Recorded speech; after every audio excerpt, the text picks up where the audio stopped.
Hello everyone, welcome back my YouTube channel ideal school basic. अभिवादन स्वीकार करें सभी लोग।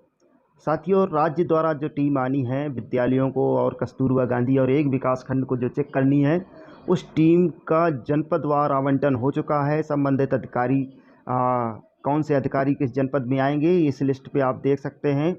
और ये आदेश है 26 अगस्त 2021 का ये कार्यालय आदेश है। और ये आदेश जारी हुआ महानिदेशक स्कूल शिक्षा एवं राज्य परियोजना निदेशक कार्यालय महानिदेशक महोदया द्वारा ये जारी किया गया है। शासनादेश संख्या 1209/68/5/2021 दिनांक 18 अगस्त 2021 द्वारा प्रदेश में संचालित कक्षा 1 से 8 तक के समस्त विद्यालयों में भौतिक रूप से कोविड प्रोटोकॉल का अनुपालन सुनिश्चित करते हुए पठन पाठन प्रारंभ करने के संबंध में दिशा निर्देश जारी किए गए हैं। तत्क्रम में बेसिक शिक्षा विभाग के अंतर्गत संचालित विभिन्न कार्यक्रमों, गतिविधियों एवं परिषदीय विद्यालय, बालक ब्लॉक संसाधन केंद्र, जिला परियोजना कार्यालयों आदि की निरीक्षण परीक्षण हेतु निम्नांकित अधिकारियों, सलाहकारों, कंसल्टेंट के निम्नांकित विवरणानुसार जनपद आवंटित किए जाते हैं। साथियों, ये अधिकारी हैं और इन अधिकारियों को 1 से 75 क्रम संख्या 1 से 75 तक अधिकारियों का आवंटन हो चुका है। आप लोग ये देख सकते हैं। पहले जो नाम है वो है श्रीमती सुत्ता सिंह, निदेशक सीमेट प्रयागराज उत्तर प्रदेश, जो फतेहपुर में आएंगी। दूसरा नाम है डॉक्टर सरिता तिवारी, अपर परियोजना निदेशक समग्र शिक्षा उत्तर प्रदेश वाराणसी। और इसी तरीके से तीसरा जो नाम है सुश्री गायत्री, प्रोफेसर ISE प्रयागराज उत्तर प्रदेश प्रयागराज में जाएंगी। और श्री नंदलाल, सहायक निदेशक सेवाएं 2 बेसिक शिक्षा निदेशालय प्रयागराज, ये बांदा आएंगे। साथियों, इसी तरीके से आप देख रहे होंगे कि ये पूरी लिस्ट है और 1 से 37 तक जो लिस्ट है। और इसके बाद ये आप देख रहे होंगे ये ब्लैक बना हुआ है। तो ये जो 1 से 37 तक की जो लिस्ट है, 1 से 37 तक के जो अधिकारी होंगे, कंसल्टेंट होंगे, वो दिनांक 3 से 4 सितंबर तक 1 से 37 तक 37वां जो नंबर है श्री महेंद्र द्विवेदी दी, कंसल्टेंट SCERT लखनऊ हमीरपुर आएंगे। इसी तरीके से 1 से 37 तक 3 से 4 सितंबर 2021 को चेक करेंगी, निरीक्षण करेंगी। निरीक्षण में कौन कौन से बिंदु होंगे वो आगे मैं आप लोगों को बताऊंगा। इसी तरीके से ये आप 38 से 38, 39, 40 और इस तरीके से 58 से लेकर के आपका ये 75 क्रमांक संख्या लास्ट में 75 है श्री राजीव नयन गुप्ता जी, कंसल्टेंट समग्र शिक्षा लखनऊ, जो फिरोजाबाद जाएंगे। ये 1 से 75 तक के और 1 से 37 तक 3 से 4 को, और 38 से ये 38 आप कहाँ से, ये 38 से लेकर के और ये आपका 75 तक, ये आपका 6 से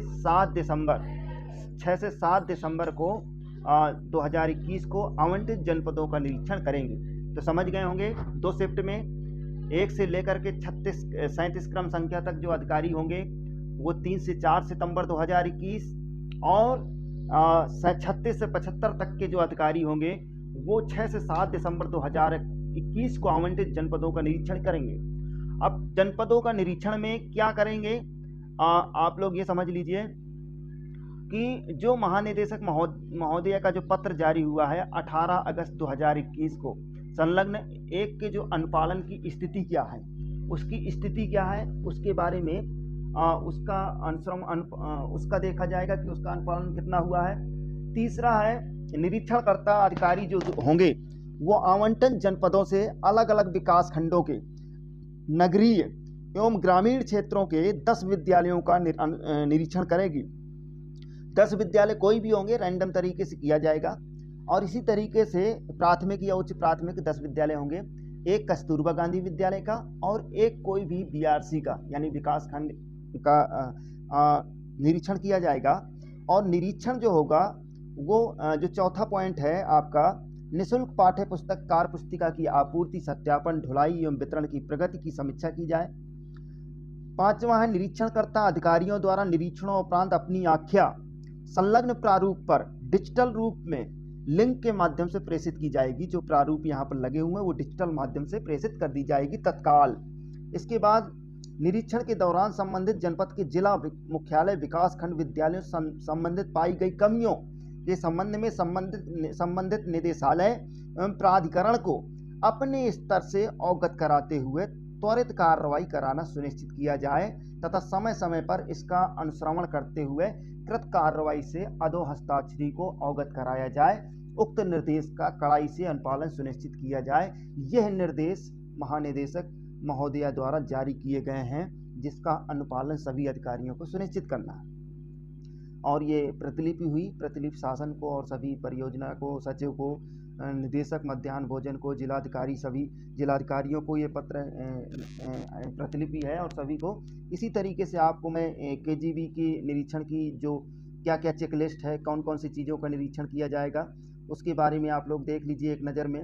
कार्यरत स्टाफ उपस्थिति का विवरण होगा, जो आप काफ़ी बड़ी संख्या है जिसको बता पाना मुश्किल है, आप लोग पढ़ लेंगे। छात्राओं का नामांकन, विद्यालय की अव्यवस्थापना, सुविधा, शैक्षिक गुणवत्ता और इस तरीके से भोजन की स्वच्छता, स्वस्थ सुरक्षा एवं स्वच्छता, अभिलेखों का रखरखाव, खेलकूद, बालिकाओं को दैनिक उपयोग हेतु दी जाने वाली सामग्री और सुझाव, ये सारी चीज़ें लगभग जो है छः मतलब जो है मुख्य बिंदु हैं जिनके बारे में चेकलिस्ट है जिसकी जांच होगी।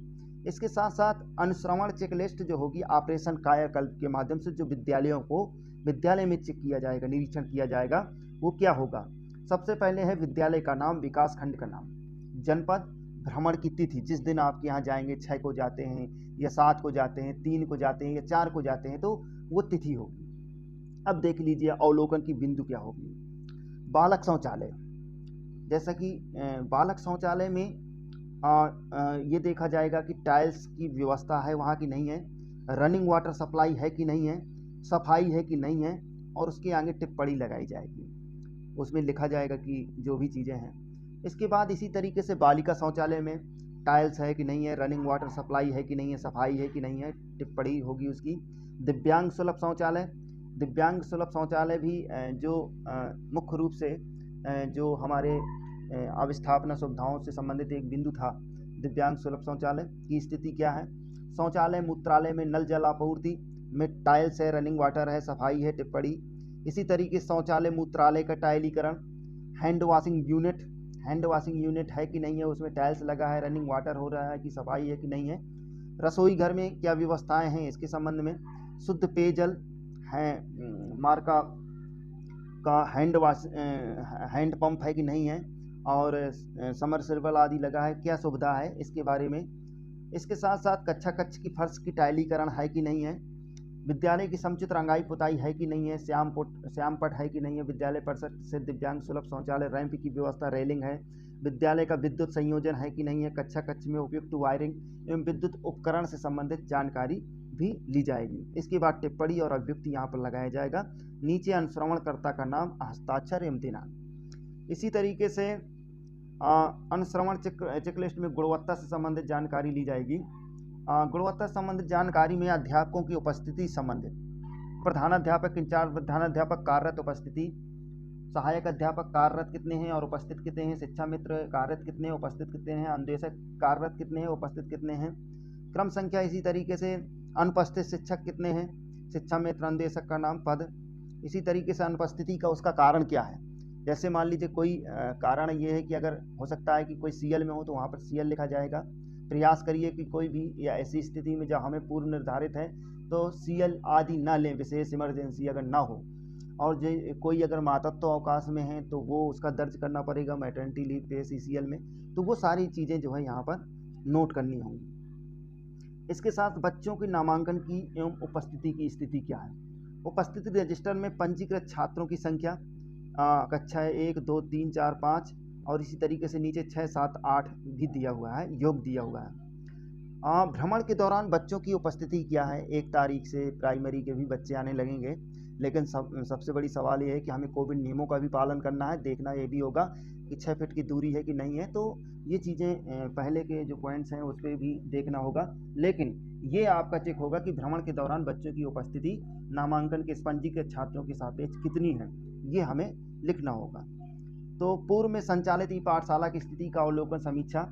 दूरदर्शन पर शैक्षिक वीडियो का प्रसारण अवलोकन करने वाले बच्चों की संख्या कितनी है। व्हाट्सएप के माध्यम से ई कंटेंट प्राप्त करने वाले बच्चों की संख्या कितनी है। कितने स्थानों पर मोहल्ला कक्षाओं का संचालन किया जाता है। मोहल्ला कक्षा संचालन की कार्य योजना शिक्षक डायरी में चेक करना है, चेक करें। और कार्य योजना भी देखना है, और शिक्षक डायरी, जिसको हम समय समय पर शिक्षक डायरी बताते रहे हैं कि किस तरीके से बनेगी, और उम्मीद है कि आप लोगों ने बना ली होगी। तो शिक्षक डायरी का भी अवलोकन होगा।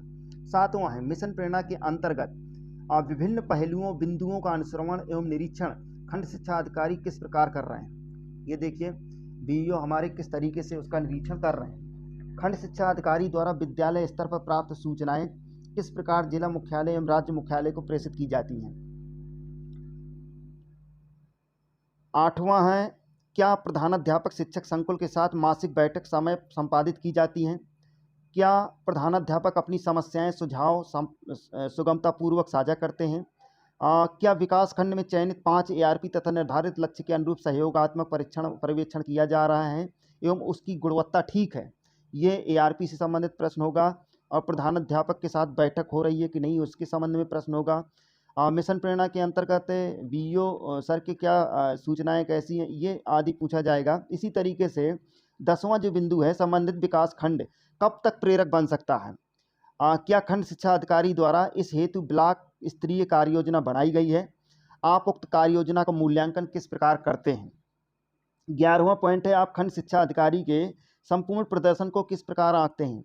आप कार्यालय संचालन और खंड शिक्षा अधिकारी के नेतृत्व को संतोषजनक या असंतोषजनक मानेंगे। इस पॉइंट पर चर्चा साथियों होगी। इसका बाद 12 अभिव्यक्ति लगाने का काम उनका है। मध्याह्न भोजन योजना के अंतर्गत निरीक्षण के बिंदु क्या होंगे, आप लोग समझ लीजिए। मध्याह्न भोजन के अंतर्गत निरीक्षण के बिंदु होंगे, नंबर 1 निरीक्षण तिथि, नंबर 2 विद्यालय का नाम, नंबर 3 विद्यालय यूडाइस कोड, नंबर 4 छात्र नामांकन। ये चीज़ें लिखी जाएंगी। स्तर, प्राथमिक स्तर और उच्च प्राथमिक स्तर। प्राथमिक स्तर पे गर्ल्स कितने हैं और बॉयज़ कितने हैं। उच्च प्राथमिक स्तर के अंतर्गत गर्ल्स कितने हैं, बॉयज़ कितने हैं। निरीक्षण के दिवस में मध्याह्न भोजन का वितरण किया गया है अथवा नहीं। इसके बाद यदि हाँ तो भोजन ग्रहण करने वाले छात्रों की संख्या, यदि नहीं तो कारण। विद्यालय में खाद्यान्न की उपलब्धता है अथवा नहीं, यदि हाँ तो मात्रा। विद्यालय में धनराशि की उपलब्धता है अथवा नहीं, यदि हाँ तो कितनी। छात्रों को खाद्य सुरक्षा भत्ता के अंतर्गत वर्ष 2020-21 में परिवर्तन लागत एवं खाद्यान्न वितरण की स्थिति क्या है।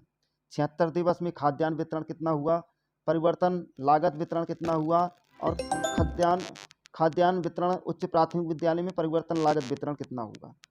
इसी तरीके से 11वां पॉइंट है, प्रेरणा पोर्टल में डाटा अपलोड की स्थिति क्या है। 76 दिवस में हाँ नहीं, 49 दिवस में हाँ नहीं, 138 दिवस में हाँ नहीं, 124 दिवस में हाँ नहीं।